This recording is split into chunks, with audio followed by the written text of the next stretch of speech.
시편 21편 1절부터 7절 말씀까지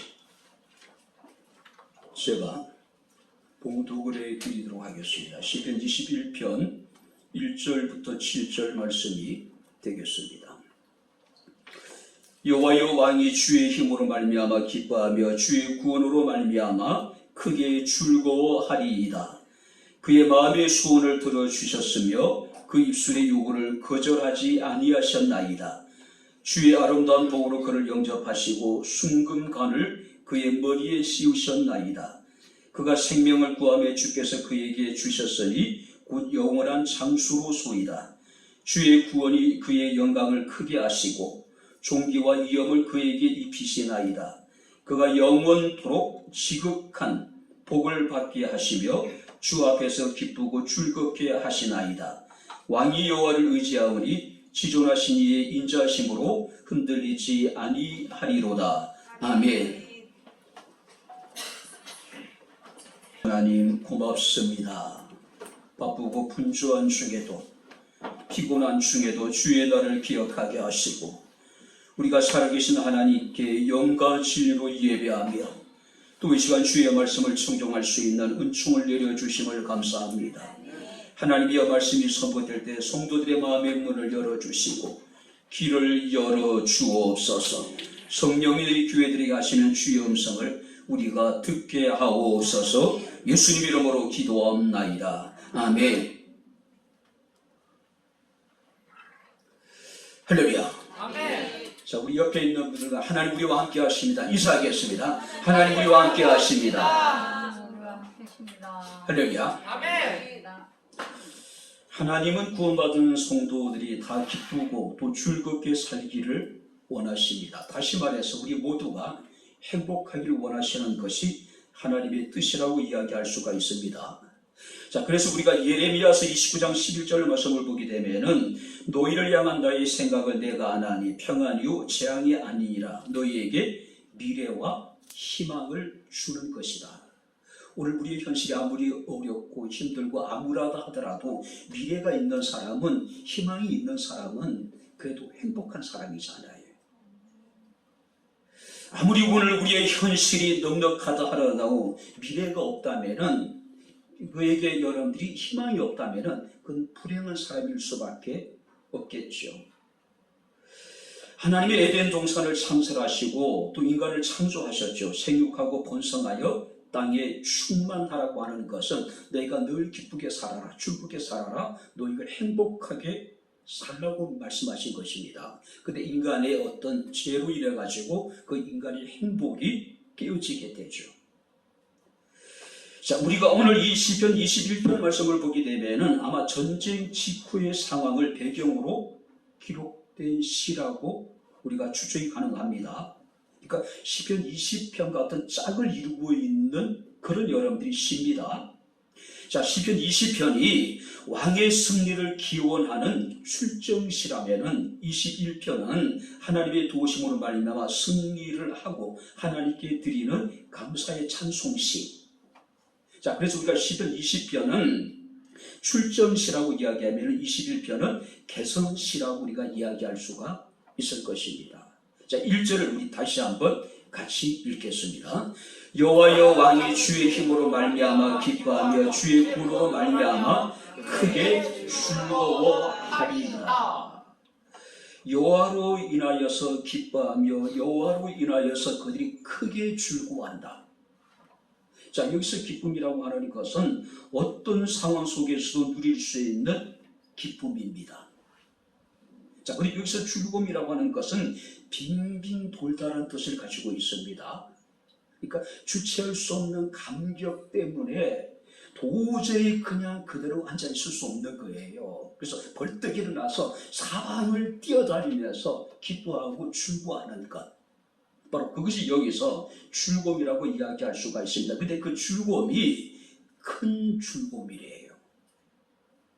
도저히 우리가 세상에서는 누릴 수 없는, 우리가 환경이나 사람을 통해서는 얻을 수 없는 큰 감격, 큰 기쁨을 의미하고 있습니다. 근데 중요한 것은 여기서 기뻐하고 즐거워하는 것이 시제가 미완료예요. 이 기쁨이라고 하는 것은 과거서부터 지속되어져 온 기쁨이고 앞으로도 계속해서 지속될 기쁨이라고 하는 거예요. 이런 기쁨이, 이런 즐거움이 우리의 삶 가운데 충만할 수 있기를 주의 이름으로 축원합니다. 우리가 오베데돔의 가정에서 다윗이 하나님의 궤를 다윗의 성으로 옮깁니다. 근데 성경을 보게 되면은 이 다윗의 기쁨과 즐거움이 얼마나 컸던지 이 다윗이 동실동실 춤을 추잖아요.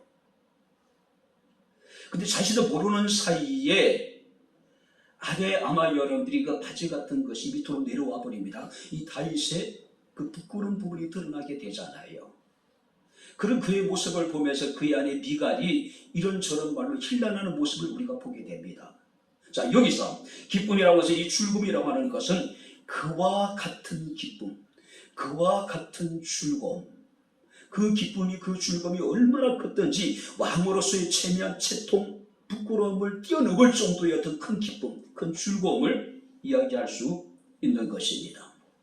자, 오늘 그런데 일반적으로 많은 사람들이 기뻐한다는 이야기는 어떤 경우 기뻐합니까? 재산이 증식이 되거나 지위가 상승하게 되거나 또 혹은 자신이 바라는 바가 성취되게 될 때 우리는 기뻐하죠. 우리는 즐거워하죠. 그렇죠?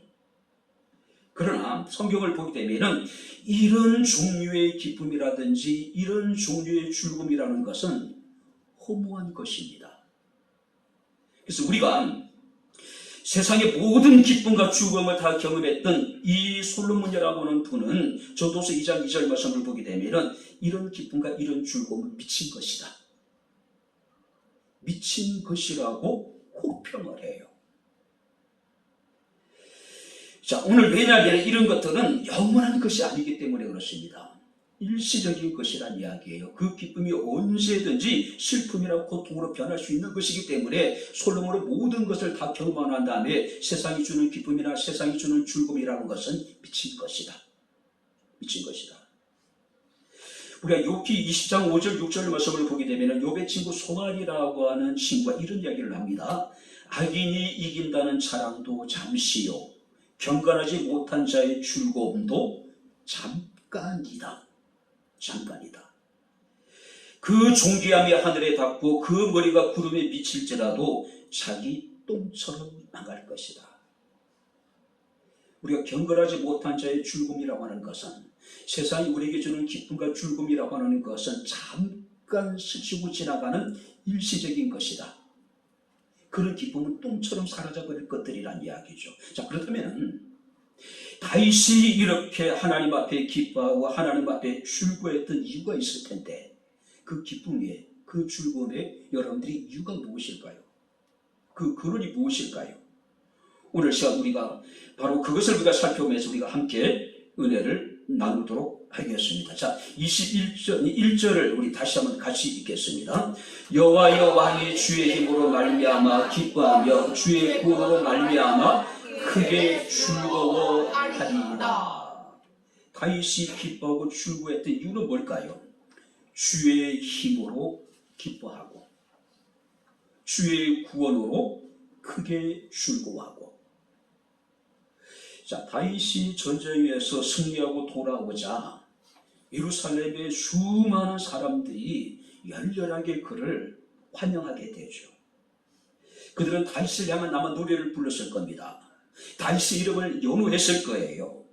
이때 다윗은 하나님 앞에 고백하기를 오직 자신이 이와 같이 승리를 거둘 수 있던 것은 주의 힘으로 말미암아, 주의 힘으로 말미암아 우리가 이런 기쁨을 누리게 되었다라고 지금 오히려 하나님을 찬양하고 있는 겁니다.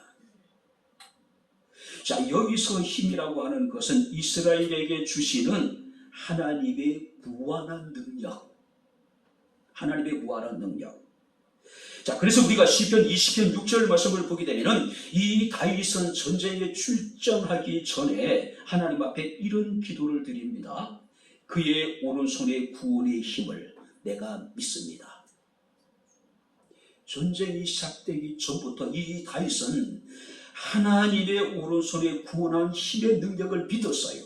그리고 실제적으로 21편에 와서는 그 전쟁에서 위대한 승리를 거두게 되는 모습을 우리가 보게 됩니다. 사람에게는 공통적으로 추구하는 것이 있습니다. 바로 그것은 안전이라고 하는 것이죠. 왜냐하면 세상의 천지에 크고 작은 위험들이 도사리고 있어요. 우리가 언제 어떤 상황에 처해질지 알지 못한단 말이에요. 최근에 시청역 앞에서 돌진 사고가 있었죠. 승진을 하고 아마 이제 회식을 하고 잠시 담소를 나누는 사이에 승수가 돌진해 이거 4명의 같은 회사 직원들이 목숨을 잃는 여러분들이 비참한 사고죠. 그 외에도 적지 않은 사람들이 목숨을 잃었습니다. 우리 인생이 그러한 것 같아요. 어쩌면 하루하루 살아가는 것이 우리가 지뢰밭을 걷는 것 같은 그런 삶이 아닐까요?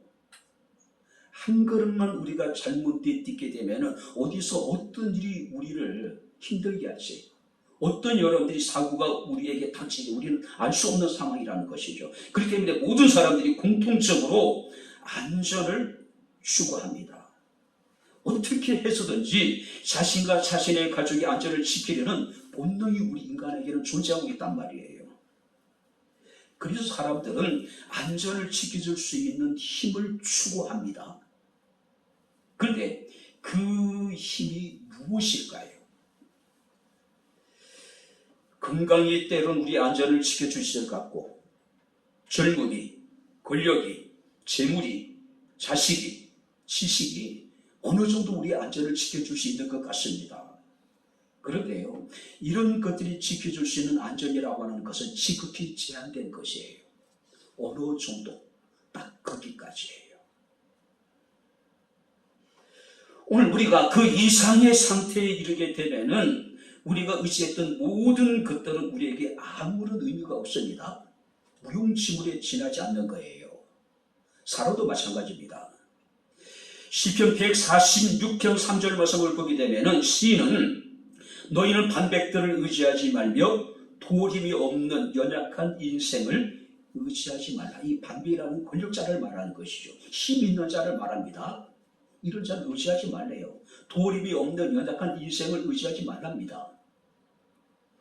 뿐만 아니라 이사야 2장 22절 말씀 보니까 너희는 인생을 의지하지 말라. 그의 호흡은 코에 있나니. 한번 따라 보시기 바랍니다. 새마을 가치가 어디 있느냐? 여러분들이 정산을 하다가 이제 끝에 별로 가치가 없는 수라는 게 있잖아요. 그걸 떨어뜨려 버리잖아요. 우리 인생이라고 하는 것은 그와 같다는 거예요. 새마을 가치가 여러분들이 없다고 하는 것은 한순간의 호흡처럼 우리는 순간적인 존재란 이야기예요. 근데 우리가 그것들을 의지할 수 있겠습니까? 그것이 우리에게 무엇을 여러분들이 보장해 줄 수 있을까요? 시편 73편 39절 말씀을 보니까 우리 인생에 대해서 가고 다시 오지 못하는 바람과 같다라고 이야기를 합니다. 그리고 야고보서 4장 14절 말씀을 보게 되면은 너희 생명이 무엇이냐? 너희는 잠깐 보이다가 없어지는 안개와 같다.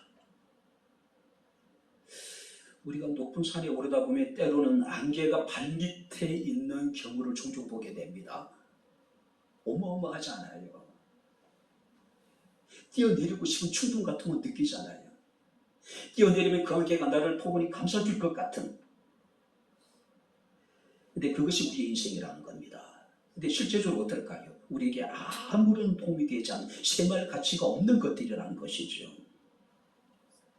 반면에 시편 136편 5절 말씀을 보게 되면은 야곱의 하나님을 자기 도움으로 삼으며 여호와 자기 하나님께 소망을 두는 자는 복이 있다라고 말씀을 하고 있습니다. 인간은 호흡이 끊어지고 흙으로 돌아갈 새마을 가치조차도 없는 연약한 존재란 이야기예요. 그래서 당신 일평생 하나님을 자신의 힘으로 삼고 그 하나님의 힘을 의지하여 믿음의 길을 쫓아갔고 자신의 주어진 사명을 감당했던 것을 우리가 보게 됩니다. 종교개혁했던 마틴 루터는 종교개혁을 추진하면서 엄청난 많은 위험과 밖에 직면하게 됐죠. 우리가 생각하는 캐톨릭은 그렇게 여러분들이 중세의 교회는 그렇게 좋은 게 아니었어요. 사악한 여러분들이 집단이었습니다. 마귀와 같은 저런 존재였어요. 끊임없는 여러분 생명의 위험과 박해 속에서 마틴 루터는 테이블 위에 손가락으로 끊임없이 그는 살아계시다, 그는 살아계시다 말을 반복해서 썼다라고 이야기를 합니다. 그만큼 두려웠다는 이야기예요. 여러분들이 두드링이라고 하는 그런 이야기가 있습니다. 두드링. 그러니까 아무런 의미 없이 뭔가 어떤 손 동작을 하는 겁니다. 아무런 의미 없이 무슨 액션을 취하는 거예요. 마치 마틴 루터는 습관적으로 어렵고 힘든 일을 당할 때마다 테이블 위에 손을 얹어놓고 그는 살아계시다, 그는 살아계시다, 그는 살아계시다. 그가 믿고 의지할 수 있는 것은 하나님밖에 없었기 때문에 그래요. 어느 부둣가에서 여객선이 도착했습니다. 사람들이 이제 바쁜 걸음의 배에서 내리는 도중에 한 여자분이 미끄러져서 바다에 빠지게 됩니다. 순식간에 그 상황이 정말 가수라장이 되어버린 것이죠. 사람들이 발을 동동 구르고 어떻게 하면 좋아, 어떻게 하면 좋아. 근데 아무도 나서는 사람이 없는 겁니다. 그나마 기대를 가질 수 있는 사람들은 오랫동안 바다에서 생활해왔던 선원들이잖아요. 근데 선원들조차도 전혀 움직이지 않는 겁니다. 사람들이 선원에게 막 야유를 퍼붓습니다. 뭐하고 있느냐라고. 왜 빨리 구해주지 않았느냐고. 왜 빨리 구해주지 않느냐라고. 근데 이제 물에 빠진 이분이 이제 뭐 오르락내리락 하면서 살려달라고 막 이제 소리쳤겠죠. 그럼에도 불구하고 누구도 여러분들이 나선 사람이 없어요. 물속에 빠진 여인이 기진맥진해서 완전히 기력이 소진되어졌을 때 선원 하나가 다이빙을 해서 바다에 뛰어듭니다. 그리고 지쳐있는 기진맥진한 그 여인을 밖으로 끌어내요. 사람들은 환호하고 사람들은 박수를 칩니다. 그러면서도 이제 선원에 대해서 왜 빨리 일찍 좀 들어가지 않은 여자라고 이야기를 해요. 그때 선원이 그런 이야기를 합니다. 사람이 물에 빠져서 자기 힘으로 살겠다고 발부둥 치게 될 때는 누가 들어가더라도 함께 바다에 빠질 수밖에 없다는 것이죠. 그래서 힘이 빠질 때까지 기다리는 것이 최선이라는 것이죠. 오늘 하나님이 우리를 도우시는 하나님의 도우심의 원리도 이와 같지 않을까요? 그죠? 내가 힘이 다 빠져서 내 스스로 내 삶을 완전히 포기하고 모든 것을 내려놓게 되었을 때에 하나님은 그때 우리의 힘이 되십니다. 그때 하나님이 우리 가운데 역사하신다는 거예요. 카일 아이덜몬이라고 하는 분의 나의 끝 예수의 시작이라는 책에 보게 되면 이런 이야기가 있습니다. 텅 빈 마음에 성령이 역사하신다. 무기력에 젖은 삶을 하나님은 두드리신다. 경험의 무덤에서 비전에 숨을 마시라. 예수만 의지하라. 예수께서 일하신다. 결국 어떤 얘기일까요? 나의 끝이 예수의 시작이란 이야기예요. 완전히 내가 두 손을 다 떨어뜨리고 오직 하나님을 향해서 우리의 두 팔을 벌리게 될 때 하나님이 그때 우리 가운데 시작하신다는 이야기죠. 내 힘으로, 내 능력으로, 내 지혜로 무엇인가를 우리가 하려고 할 때 하나님의 도우심은 여러분들이 비추고 들어갈 만한 틈이 없어요. 우리는 절대 하나님의 도우심의 필요성을 못 느껴요. 왜? 자신이 모든 것을 할 수 있기 때문에. 시편 18편 1절 말씀 보니까 다윗은 이런 고백을 합니다. 나의 힘이 되신 여호와여 내가 주를 사랑하나이다. 그렇지 말해서 이 다윗은 하나님의 이 힘의 도우심의 원리를 누구보다 잘 알고 잘 이용했던 사람이라는 것이죠. 그렇죠? 다윗은 어떤 고난적인 상황에서도 멈추지 않는 기도 생활과 온전한 믿음을 통해서 이런 확신을 가지고 있었어요. 하나님이 나의 힘이 되신다. 내가 모든 것을 내려놓을 때 하나님이 나를 위해서 일하신다라고 하는 분명한 확신이 그에게 있었다는 것이죠. 골리앗을 이긴 것도 하나님의 힘이었고 10여 년 동안 끊임없는 사울의 온갖 위협을 당하면서도 살아남을 수 있는 것도 하나님의 힘이었고, 억울하고 답답한 일을 당하면서도 자신의 선을 지켜나갈 수 있었던 것도 하나님의 힘이었고, 마침내 유다의 왕이 되고 마침내 이스라엘의 왕이 자리에 앉게 된 것도 하나님의 힘이었고, 그 하나님이 주신 소원이 있었습니다. 하나님의 거룩한 성전을 건축하고자 하는 마음, 그리고 그것을 하나님께 허락하지 않았지만은 자신이 성전에 필요한 모든 것들을 다 준비합니다. 그러면서 고백하기를 하나님이 내게 주신 것 가운데 내가 하나님 앞에 들었을 뿐입니다. 모든 것이 하나님의 힘이었다는 것이죠. 사람의 힘과 세상의 권력의 힘과 재물의 힘과 지식의 힘이라는 것은 무한합니다. 오직 하나님의 힘만이 영원합니다. 하나님의 힘만이 우리의 모든 것을 온전히 할 수가 있습니다. 그 하나님을 위해서 기뻐하고 그 하나님께 출구할 수 있는 저와 여러분들의 삶이 되어질 수 있기를 주의 이름으로 축원합니다. 단순한 즐거움이 아니잖아요. 미쳐서 막 사방을 뛰어다니면서 환호하는 그런 즐거움이, 그런 기쁨이에요.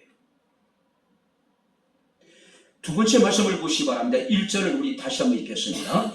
여호와여 왕이 주의 힘으로 말미암아 기뻐하며 주의 구원으로 말미암아 크게 즐거워하리라. 여기서 주의 구원이라고 하는 것은 안전한 승리, 완전한 승리, 하나님이 주시는 안전한 승리와 하나님이 주시는 완전한 승리로 인하여서 크게 즐거워한다. 크게 즐거워한다. 자, 고대 사회의 전쟁은요, 단순한 부족과 부족의 전쟁이 아닙니다. 민족과 민족의 전쟁이 아닙니다. 나라와 나라의 전쟁이 아니에요. 그들이 섬기는 신의 대리전이에요. 신의 대리전이에요. 자, 그렇기 때문에 이 다윗은 하나님의 힘으로 오직 하나님의 구원을 얻게 됩니다. 그때 그는 고백하기를 주의 구원으로 말미암아 내가 크게 즐거워한다. 오직 하나님께만 영광을 돌리는 겁니다. 하나님께 감사의 찬송을 돌리고 있는 거예요. 세상이 주는 즐거움 때문에 그가 그렇게 기뻐하고 즐거워한 것이 아닙니다. 하나님의 힘으로 인한 주의 구원으로 인하여서 그게 기뻐하고 즐거워한다는 이야기죠. 주전 7세기에 바벨론 제국이 그야말로 신흥 강대국으로서 맹위를 떨치고 있었습니다. 자, 반면에 이 유다는요, 하나님 앞에 제약 가운데 그들의 신앙도 그들의 도덕도 뿌리채 지금 흔들고 있는 그런 상황입니다. 결국 하나님께 유다를 심판나시기로 작정을 하셨어요. 그 징계의 도구로 하나님이 바벨론이라고 하는 호전적인 민족을 사용을 하십니다. 자, 하박국 선지자는 하나님으로부터 이 말씀을 듣고 굉장히 그가 이제 고통에 사로잡히게 됩니다. 하박국서 3장 16절 말씀을 보게 되면은 내가 들었으므로 내 창자가 흔들렸고 그 목소리로 인하여 내 입술이 떨렸도다. 무리가 우리를 치르고 올라오는 환난 날을 내가 기다림으로 내 뼈에 썩이는 것이 들어왔으며 내 몸은 내 처소에서 떨리고 있다. 하나님 바벨론을 통해서 유다를 하나님이 징계하신다는 이야기를 듣고 선지자가 느낀 두려움이라는 것은 상상을 초월할 정도예요. 뼈가 썩는 것 같은 고통, 두려움, 온 몸이 지금 사시나무 떨리듯이 지금 바들바들 떨고 있는 그런 상황이에요. 거기다가 전쟁 위협에 처해 있는 유다의 상황은 더 절망적입니다. 성경은 이렇게 기록하고 있습니다. 무화과 나무가 무성하지 못하며 포도나무에 열매가 없으며 감람나무에 수출이 없으며 밭에 식물이 없으며 우리의 양이 없으며 외양간에 소가 없다. 전무한 가운데 처해 있었어요. 못하며 없으며 부정적인 단어가 6채가나 반복되고 있는 모습을 우리가 보게 됩니다. 전쟁이 이업에 놓여있는데 바벨론은 굉장히 호전적이 강한 민족에다가 지금 유다가 처해 있는 상황은 전무한 가운데 지금 처해 있습니다. 선자가 느끼는 두려움, 공포는 그야말로 절망적인 상황입니다. 이런 상황 속에서 우리가 하나님께 감사할 수 있을까요? 이런 상황 속에서 우리가 하나님으로 인해서 기뻐하고 하나님으로 인해서 우리가 즐거워할 수 있을까요? 만약에 이런 상황을 우리가 여러분이 가정하면 됩니다. 남북 왕조가 분열이 됐고 아수르라는 나라에 의해 북이스라엘이 망했습니다. 그리고 바벨론에 의해 가지고 아수르가 망하고 이제 그 바벨론이 남쪽에 있는 유다마저도 지금 이제 정복하기 위해서 군대를 일으킨 상황이에요. 북한이 중국에 망하고 그 중국이 어마어마한 군사력으로 남한을 침공한다. 도울 수 있는 미국도 없고 우방국도 없다면 우리의 힘으로 그 어마어마한 대국인 중국을 상대로 해서 전쟁을 벌이게 된다면 우리 국민들이 느끼는 두려움은 어떨까요? 그죠? 우리는 삼면이 바다입니다. 도망갈 데도 없어요. 모든 것이 없고 없는데 정작 전쟁을 일으키는 바벨론은 강해도 너무 강해요. 이런 속에서 우리가 감사하고 이런 상황 속에 우리가 기뻐하고 즐거워할 수 있을까요? 불가능할 것 같아요. 그런데 성경 말씀을 보게 되면 이런 암담한 분위기에 대반전이 일어납니다. 하박국서 10장 3장 18절 말씀을 보게 되면 그러나 나는 여호와로 인하여 즐거워하며 나의 구원의 하나님을 인하여 기뻐한다라고 노래하고 있는 거예요. 그러나 대적은 강하고 우리는 가진 것이 없는 무력한 상황입니다. 도저히 감사할 수 없고 도저히 기뻐할 수 없고 도저히 즐거워할 수 없는 상황 속에서 그러나 나는 여호와로 인하여 즐거워하며 나의 구원의 하나님을 인하여 기뻐하리로다. 한번 따라 보시기 바랍니다. 그러나 나는 할렐루야. 우리의 상황이 어떠하든 간에 그러나 나는 여호와로 인하여 즐거워할 수 있고 나의 구원의 하나님 때문에 내가 기뻐할 수 있다는 이야기예요.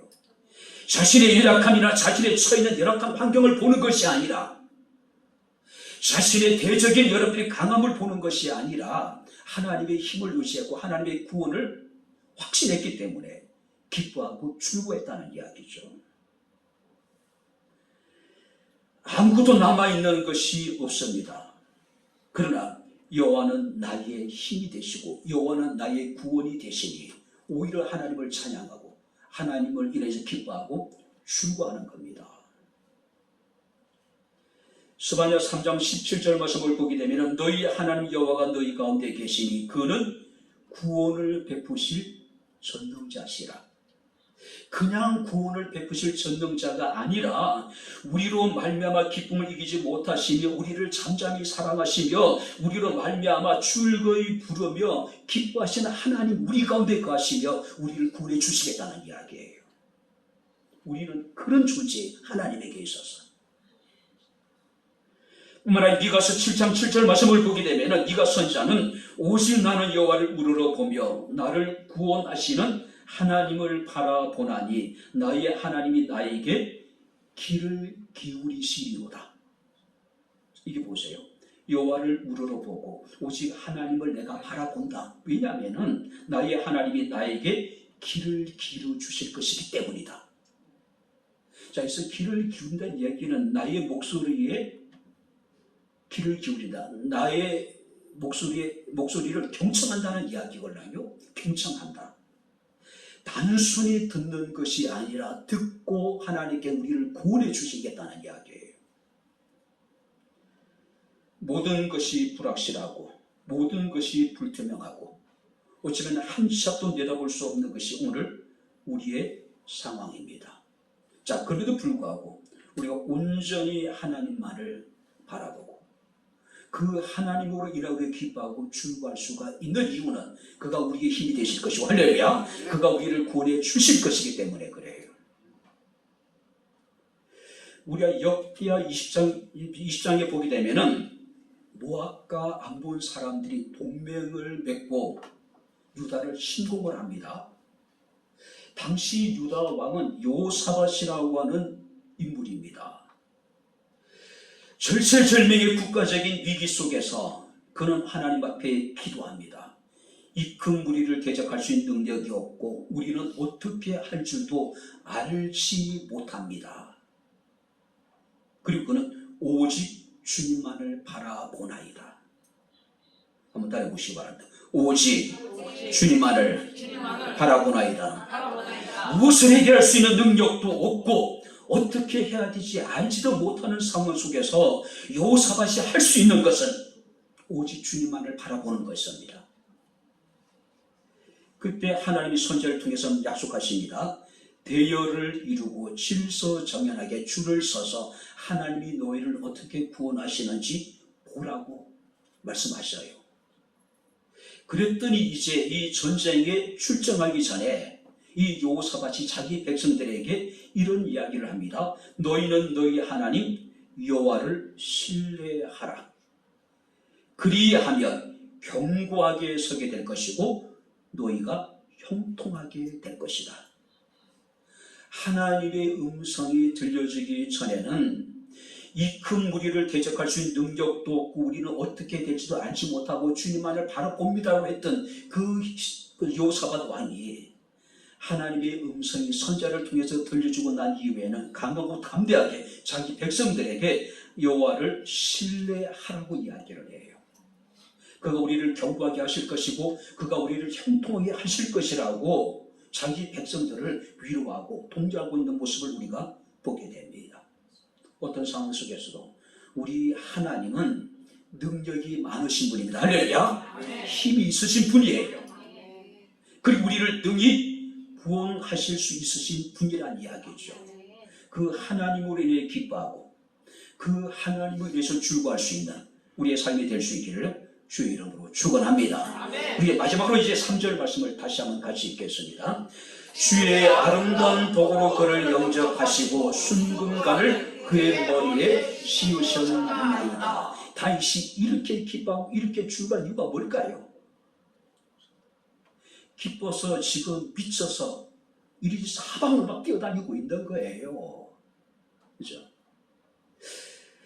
어린 아이들이 정말로 자신이 원하는 선물을 받게 될 때 어디나 어떻습니까? 줘가지고 막 거실을 뛰어다니잖아요. 그런 모습을 여러분들 연상하면 돼요. 지금 다윗의 모습이 그래요. 그죠? 하나님의 힘으로 하나님의 구원의 은총을 입었기에 그 기쁨과 즐거움을 주체할 수가 없는 거예요. 그 기쁨이 얼마나 컸던지 왕의 체면, 채통, 근이 다 필요가 없는 거예요. 그죠? 그가 이렇게 기뻐하고 즐거웠던 이유 중에 하나가 뭐냐면은 주의 아름다운 복으로 그를 영접하시고 순금관을 그의 머리에 씌워 주셨다. 자, 여기서 아름다운 복이라고 하는 것은 좋은 복들입니다. 그러니까 많은 복이라는 개념보다는 최상급의 복. 이 6절 말씀을 보게 되니까 지극한 복이라고 표현하고 있는 거예요. 우리가 여러분들이 많은 것을 갖는 것도 중요하지만은 정말 중요한 건 뭘까요? 최상급의 것을 우리가 소유하는 것. 자질구레한 것 많은 것보다는 정말로 가치 있고 정말로 소중한 것, 그 하나만 가지면 되잖아요. 그죠? 천국은 무음복과 같다는 이야기를 많이 하죠. 진주를 발견한 상인이 그 진주를 사기 위해서 자신의 모든 것을 다 팔고 그리고 진주를 사잖아요. 자신이 가진 여러 가지 많은 것보다는 더 중요한 건 뭘까요? 세상에 진주 하나예요. 그게 더 중요한 거예요. 자, 여기서 말하는 아름다운 복이라고 하는 것은 최상급의 복. 이거 하나 있으면 나머지는요 다 의미가 없어요. 가치가 없어요. 두 소녀가 바닷가에서 조개를 줍습니다. 열심히 줘요. 그죠? 근데 한 소녀가 조개를 줍다가 이상한 느낌에서 조개 안을 딱 까는 순간 거기에 진주가 나와요. 진주를 발견한 순간 이 소녀는 자신이 그동안 함께 주워왔던 그 조개는 다 친구를 줘버려요. 야, 너가 참. 진주를 발견했는데 그 바구니 속에 있는 조개가 무슨 여러분들이 의미가 있을까? 야, 이거 다 너가죠. 아깝지 않아요. 그래서 아름다운 복이라고 하는 것은 최상급의 복. 그래서 6절 말씀이니까 지극한 복이라고 이야기합니다. 한마디로 하나님께서 다윗에게 주신 복은 지극히 아름다운 복. 할렐루야. 지극히 아름다운 복. 특별히 여러분 2절 말씀을 보면은 그의 마음의 소원을 들어주셨으며 그 입술의 요구를 거절하지 아니하셨나이다. 그의 마음의 소원을 들어주셨다는 이야기는 그가 간절히 바라고 원하는 것을 하나님 이루어 주셨다는 것이죠. 가장 좋은 것, 가장 아름다운 것. 자, 근데 여기서 말씀을 보니까 개역 성경에서는요, 이 본문을 그의 마음의 소원을 주셨으며 그 입술의 구함을 거절하지 아니하셨다. 이게 보세요. 소원이라고 하는 것은 우리 속에서 나온 것이 아니라 하나님이 우리에게 주신 것이래요. 우리에게 주신 우리 마음의 소원을 하나님이 또 이루어 주신대요. 내 속에서 나온 소원이라고 하는 것은 세상적인 것입니다. 영원한 것이 아니에요. 언제든지 마음의 소원은 달라질 수 있습니다. 그런데 하나님이 우리 마음의 소원을 주시며 그 소원을 하나님이 이루어 주시대요. 그러니까 여러분들이 마음속에 있는 강한 소원이 있다면 그 소원이 정말 선한 것이고 하나님 뜻에 합당한 것이라면 하나님이 내게 주신 마음의 소원입니다.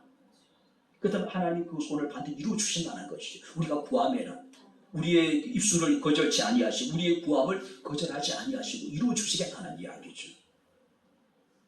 근데 우리는 하나님이 우리에 있는 마음의 소원은 자꾸 억누르고 자신이 원하는 소원을 가지고 하나님께 기도할 때가 얼마나 많은지 몰라요. 하나님 우리에게 주신 마음의 소원은 어떤 것입니까? 지극히 아름다운 소원입니다. 최상급의 여러분들이 그런 소원이에요. 근데 그런 가치 있는 소원을 억누르고 우리가 별로 가치 없는 일시적인 그런 마음의 소원을 갖고 자꾸 그것들을 쫓아가는 사람들이 많이 있단 말이에요. 빌립보서 2장 13절 말씀을 보게 되면은 너희 안에 행하시는 이는 하나님이시니 자기의 기쁘신 뜻을 위하여 너희로 소원을 두고 행하게 하시니. 무슨 얘기예요? 하나님이 기쁘신 뜻을 위하여 우리 마음속에 소원을 두고 소원을 주시고 그 소원을 하나님 이루어 나가신다는 이야기예요. 당신의 뜻대로 기쁘신 뜻을 이루기 위해서. 태양이 온 땅을 따뜻하게 하여 나무에 꽃이 피게 하고 열매가 맺게 하듯이 하나님 우리 마음속에 정말 아름다운 소원을 주시고 그리고 하나님은 그 소원을 당신 친히 이루어 나가시다는 것이죠. 여러분들이 하나님이 여러분들의 마음에 주신 소원이 있다면 그 소원은 반드시 하나님이 이루어 가신다. 할렐루야. 우리는 믿고 구하면 되는 거예요. 그건 굉장히 재미있는 이야기입니다. 좋은 이야기가 있습니다. 이 말씀을 보게 되면은 우리 한번 성경을 한번 여러분들이 찾아보도록 하겠습니다. 자, 3절 말씀을 우리 다시 한번 같이 읽겠습니다. 주의 아름다운 복으로 그를 영접하시고 순금가를 그의 머리에 씌우셨나이다. 자, 주의 아름다운 복으로 그를 영접하셨대요. 영접했다. 이 영접한다는 이야기는 앞서간다는 뜻을 가지고 있습니다. 또 만난다는 뜻을 가지고 있습니다. 하나님이 다윗보다 먼저 앞서 가시면서 다윗을 위해서 아름다운 복을 예비하시고 그리고 다윗을 만나서 아름다운 복을 주셨다. 그런 이야기예요. 우리 마음속에 하나님이 아름다운 마음의 소원을 주시고 그 소원을 이루셨는데 그 소원이라고 하는 것은 지극히 아름다운 복이에요. 근데 하나님이 다윗을 앞서 가셔서 지극히 아름다운 복을 미리 예비해 놓으시고 다윗을 만나시고 다윗에게 그 복을 주셨다는 이야기입니다. 이러니 우리가 하나님을 기뻐할 수밖에 없는 것이죠. 이러니 우리가 하나님을 크게 즐거워할 수밖에 없는 것이죠. 그래서 칼빈은 이 본문을 이렇게 해석합니다. 다윗이 얻은 지극히 아름다운 복은 그가 하나님께 요청하기 전에 하나님께서 그의 마음을 아시고 예비하여 주신 복이다. 다윗이 하나님께 자신이 복을 구하기 전에 이미 하나님께서 아시고 그 마음의 소원을 주시고 그 소원을 이루어 주심으로 지극히 아름다운 복을 다윗에게 주셨다. 우리 하나님은 이런 하나님입니다. 할렐루야. 우리가 사랑할 수밖에 없는 하나님이죠. 찬양할 수밖에 없는 하나님입니다. 마땅히 감사할 수밖에 없는 하나님이에요. 당신의 기쁘신 뜻을 이루기 위해서 우리 마음에 아름다운 소원을 주시고 그 소원을 하나님이 친히 이루시고 그리고 하나님 우리 앞서 행하셔 가셔서 이 아름다운 복을 다 예비하셨다가 우리를 만나셔서 이 복을 우리에게 안겨주신다. 안겨주신다. 근데 우리가 구하지 않았는데 우리 하나님께 기도하지 않았는데 우리가 예상하지 못했던 은혜를 입을 때가 있잖아요. 복을 입을 때가 있잖아요. 그죠? 앞서 행하시면 하나님은 미리 아름다운 복을 다 우리에게 예비해 놓으셨대요. 우리가 만나시고 우리에게 그 복을 안겨주신다는 것이죠. 그렇다면 하나님이 다윗을 위해서 예비하신 지극히 아름다운 복이란 무엇일까요? 3절 말씀을 보니까 순금관을 그의 머리에 씌우셨다는 이야기는 그의 나라를 견고하게 하셨다는 이야기고, 또 4절 말씀을 보게 되니까 생명을 주셨는데 그 생명이라고 하는 것은 다윗의 후손을 통한 메시아의 왕국, 영원한 생명을 주셨다. 그리고 5절 말씀을 보게 되면은 하나님이 다윗을 승리하게 하심으로 이방 민족 가운데 영광과 존귀와 이영을 얻게 하셨다.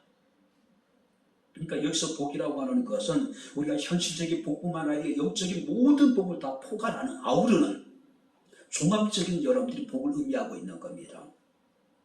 그래서 6절 말씀 보니까 그가 영원토록 지극한 복을 받게 하시며 주 안에서 기뻐하고 즐겁게 하셨다. 다윗이 기뻐할 수밖에 없는 이유가 여기 있는 겁니다. 다윗이 너무나도 즐거워서 미쳐듯이 막 뱅글뱅글 뛰면서 돌아다니는 이유가 바로 여기 있는 거예요. 이제 말씀을 마치도록 하겠습니다. 시편 118편 6절 말씀을 보게 되면 여호와는 내 편이라고 말씀합니다. 할렐루야. 여호와는 누구의 편이라고요? 내 편이래요.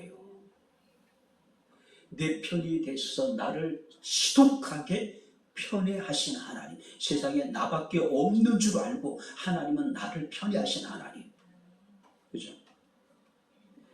그 하나님이 우리를 향한 생각은 어떤 것일까요? 우리 모두가 다 기쁘고 즐겁게 행복하게 사는 것이 하나님의 뜻입니다. 오늘 바랍니다. 참된 기쁨과 즐거움은 환경이나 상황에 관계없이 하나님의 관계 속에서 주어지는 하나님의 은혜입니다. 오직 우리의 힘이 되신 하나님, 그리고 우리를 구원하신 하나님, 복의 근원이 되셔서 지극히 아름다운 복을 우리를 위해서 예비하시고 우리를 만나시고 우리에게 안겨주시는 그 하나님으로 인하여서 항상 기뻐하고 우리가 즐거워하고 감사하며 하나님을 영화롭게 할 수 있는 우리 모두의 삶이 되어질 수 있기를 주의 이름으로 축원합니다. 기도하겠습니다. 죽으신 나의 아버지 하나님, 우리 아버지 하나님의 은혜와 사랑을 진심으로 감사를 드립니다. 너희를 향한 나의 생각을 내가 하나니 평안이요 재앙이 아니라 너에게 미래와 희망을 주는 것이라 말씀하신 주님, 우리가 나의 힘이 되신 하나님으로 인하여서, 나의 구원의 하나님으로 인하여서 우리에게 지극히 아름다운 복을 예비하시고 우리 앞서 행하시니 우리를 만나시고 우리에게 안겨주시는 그 주님으로 인하여서 기뻐하고 감사하며 즐거워할 수 있는 백향목회 성도들의 삶이 되게 하옵소서. 예수님 이름으로 기도하옵나이다. 아멘. 이제는 우리 주 예수 그리스도의 은혜와 하나님의 크신 사랑과 성령님의 교통조전의 제 충만 역사 인도하시니 나의 힘이 되시며 나의 구원이 되시며 우리의 지극히 큰 복이 되시는 살아계신 하나님으로 인하여서 항상 기뻐하며 즐거운 삶을 살기를 소원하는 백향목교회 사랑하는 모든 성도들 머리머리이에 저들의 가정과 직장과 사업장과 이 교회와 이 나라 이 민족이에 지금부터 영원토록 함께 있을지어다. 아멘.